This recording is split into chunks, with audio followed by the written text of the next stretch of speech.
Imagine a place straight out of a fairy tale. A majestic abbey sits high on a rocky island, rising dramatically from the sea. Welcome to Mont Saint-Michel, friends. It's a wonder of the Western world, located off the coast of Normandy in France. This place has captivated visitors for centuries. It's more than just a tourist spot, it's an experience, a journey back in time. Prepare to be absolutely amazed by its beauty. This incredible island commune is truly unique. It seems to float between sky and sea, its silhouette instantly recognizable worldwide. A spire reaching towards the heavens, with stone walls clinging to steep slopes. For pilgrims, it was a sacred destination. For us travelers, it's a bucket list dream. The wonder of the West lives up to its name. You feel a special energy as you approach. It's a place that whispers stories of the past. Mont Saint-Michel is a UNESCO World Heritage Site. Its historical and cultural significance is immense. The architecture is a triumph of human ingenuity, built over centuries, layer upon layer. Imagine the dedication of those medieval builders. This isn't just a day trip, it's a pilgrimage. The way you arrive at Mont Saint-Michel is special. A modern light bridge now offers access, preserving the island's maritime character. You can walk across it feeling the sea breeze or take a free shuttle bus called a passeur. The views as you get closer are just stunning. Walking the bridge is my preferred way. It takes about 30 to 40 minutes. You see the Mont grow before your eyes, and the scale of the Abbey becomes apparent. The reflections in the water can be beautiful, especially if the tide is coming in or out. Photographers, get your cameras ready for this. It's a slow reveal, a dramatic entrance. The tides here are famous, some of the highest in Europe. They can rise and fall incredibly fast, up to 15 meters or nearly 50 feet. The new bridge system is an engineering marvel. It ensures the Mont remains an island and protects the fragile bay ecosystem. Enjoy that walk or shuttle ride, folks. You're part of a new chapter in its history. Once you cross the bridge, you reach the main gate, the Porte de l'Avancée, your entry point. Stepping through feels like entering another era. You are immediately on the Grande Rue, the main and often very crowded street. It winds steeply upwards through the village, lined with old stone houses, now mostly shops. You'll find souvenir stores and restaurants. It's bustling, full of energy and fellow travelers. Take your time, soak in the medieval atmosphere. The Grande Rue can be a bit of a tourist gauntlet, especially during peak season in midday. Everyone is heading towards the Abbey at the top. Look for little alleyways and staircases. These can lead you to quieter spots and offer wonderful unexpected views. The Ramparts Walk is a great alternative. As you climb, you'll pass several small museums and the charming little parish church Saint-Pierre. The architecture of Mont Saint-Michel is simply astounding. It's a jaw-dropping mix of styles, Romanesque Gothic and flamboyant Gothic elements, all stacked one on top of the other. It's a vertical village, reaching for the sky. The builders were true masters of their craft. They adapted to the challenging, steep terrain, creating a harmonious yet complex structure. Everywhere you look, there are fascinating details. Turrets, ramparts, and fortified walls speak of its history as a defensive stronghold. Flying buttresses support the Abbey church, while gargoyles peer down from high above. Narrow, winding streets and hidden courtyards make it a photographer's paradise. Each corner reveals a new, picturesque scene. The village itself is a marvel of medieval urban planning. Houses are built tightly packed together, often using the rock face as one of their walls. The materials used are primarily local granite, giving the entire island a unified look. The sheer audacity of the construction is inspiring. Section 5. The Abbey, reaching for the heavens. At the very summit of Mont Saint-Michel stands the Abbey. This is the spiritual and architectural heart of the island. Its official name is Abbey du Mont Saint-Michel. It's dedicated to the Archangel Michael.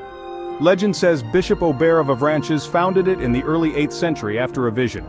The Archangel supposedly told him to build here, and so began centuries of construction, layer upon layer, creating this masterpiece. It's an awe-inspiring sight inside and out.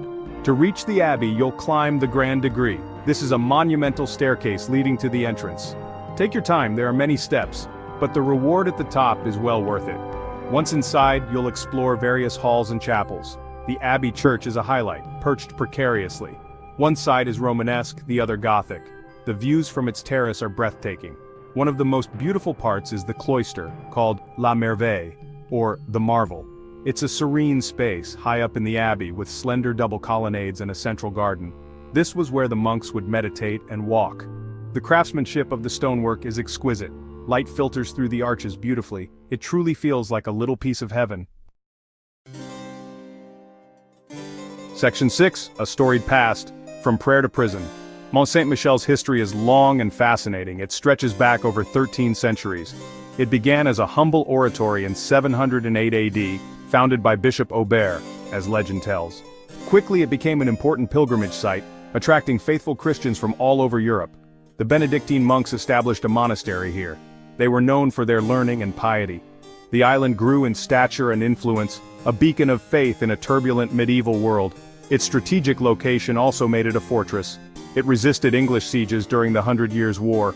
The ramparts and fortifications were strengthened, and the island became a symbol of French resistance. This military role coexisted with its religious one. Monks and soldiers shared this rocky outcrop. Imagine the sounds of prayer mixed with cannon fire. It was a place of contrasts and resilience. The abbey itself was never conquered by force, a testament to its formidable defenses. After the French Revolution, things changed dramatically. The abbey was closed down in 1791. The monks were forced to leave. The island was then turned into a state prison. Its isolated location made it ideal for this grim purpose. Political prisoners and common criminals were held here. Section 7, Island Life, More Than Just Stone. While the abbey dominates, there's more to Mont Saint-Michel. A small permanent community still lives here. Imagine calling this incredible island your home. Fewer than 50 people are year-round residents. They are the modern custodians of this ancient place, running the local businesses, hotels and restaurants, keeping the village alive after the day trippers leave. It must be a unique and challenging lifestyle, especially with the tides and the tourist throngs, but also incredibly special and rewarding. There's a small parish church, Église Saint-Pierre. It serves the local community and visiting pilgrims. It's a more modest place of worship than the Grand Abbey, but it has its own charm and peaceful atmosphere. You might find little gardens tucked away where residents try to grow plants in the salty air. These small touches of green soften the stone. It reminds you that this is a living village, not just an open-air museum, though it feels like one. Dining on the Mont can be part of the experience. The most famous local specialty is the omelette.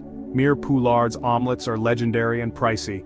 Cooked over an open fire, they are light and fluffy. Whether it's worth the splurge is up to you. Staying overnight on Mont Saint-Michel is magical. Once the day crowds depart, the island transforms. Section 8, Smart Travel Tips for Your Pilgrimage. A visit to Mont Saint-Michel needs a little planning, especially if you want to make the most of it. First, consider buying your Abbey tickets online in advance. This can save you time waiting in line. Lines can get very long, particularly in summer. Arrive early in the morning or later in the afternoon. This helps you avoid the biggest crowds. Midday, from 10 a.m. to 3 p.m. is usually busiest. The island is open 24/7, but Abbey hours vary. Check the official website for current times. Wear comfortable walking shoes, my friends. This is crucial, I can't stress it enough. You'll be doing a lot of walking and climbing. Steep streets, many stairs. Cobblestones can be uneven underfoot. Leave the high heels and flip-flops at home. Dress in layers, as the weather can change. It can be windy and cool even in summer. A light rain jacket is always a good idea. Sunscreen and a hat are essential on sunny days. If you have mobility issues, be aware. Mont Saint-Michel is challenging to navigate. There are many steps and steep inclines. Wheelchair access is very limited, unfortunately. A well-planned visit is a happy visit, so you can focus on the wonder, not the logistics. Section 9. When to go and why it lingers. The best time to visit Mont Saint-Michel depends on you. What kind of experience are you looking for? Spring, April to May, and fall, September to October are lovely. The weather is often pleasant, not too hot. Crowds are generally smaller than in summer. The surrounding landscapes are beautiful in these seasons. Wildflowers in spring, golden hues in autumn. These shoulder seasons offer a great balance. You get good conditions without the peak rush. It's my favorite time for many European destinations. Summer, June to August, is peak tourist season. Expect warm weather and the largest crowds. The island can feel very congested, especially midday. However, the days are long, giving you more daylight. Special evening events or concerts might be held. If summer is your only option, go very early or late. Winter, November to March, is the quietest time. Far fewer tourists, a more solitary experience. It can be cold, windy, and sometimes rainy. But seeing the Mont in a